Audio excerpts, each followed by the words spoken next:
Kadalasan, ang hotdog at french fries ay prito. Para mas lalong magustuhan ng mga kids, i-level up natin. Gagawin nating hotdog at fries with mushroom gravy. Gusto nyo ba? Ako gusto ko. Tara, luto tayo. Bago ang lahat, welcome sa aking munting channel.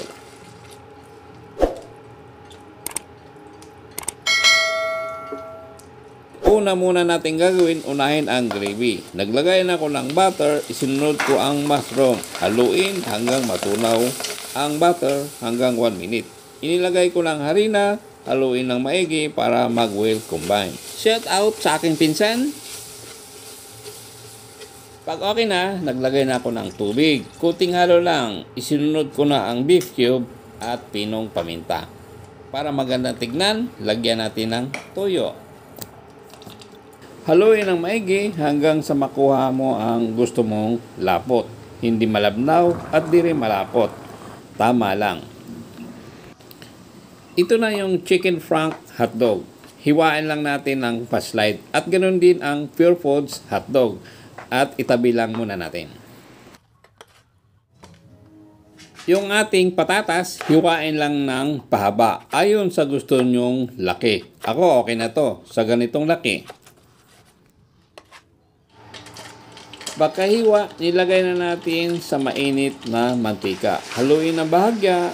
Pag nag-brown na, hanguin na sa kahirapan. At itabi muna natin. Nag-iwan lang tayo ng konting mantika dahil magigisa na tayo ng bawang.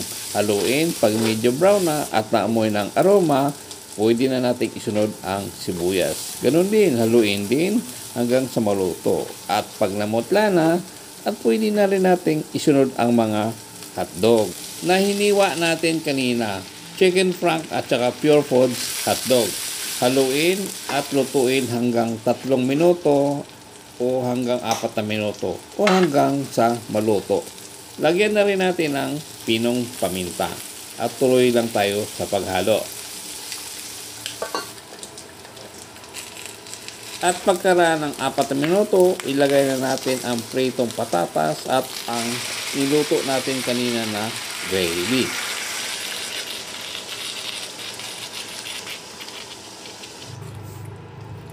At haluin natin para mag-well combine yung ating hotdog at mga patatas. O ayan, tapos na ang ating pinaghirapan. Tiyak ko, mag-enjoy ang mga kids natin.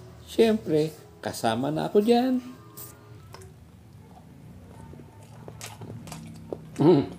Sarap pala. Combination ng hotdog, french fries, at saka mushroom. Salamat sa panonood. Hanggang sa muli.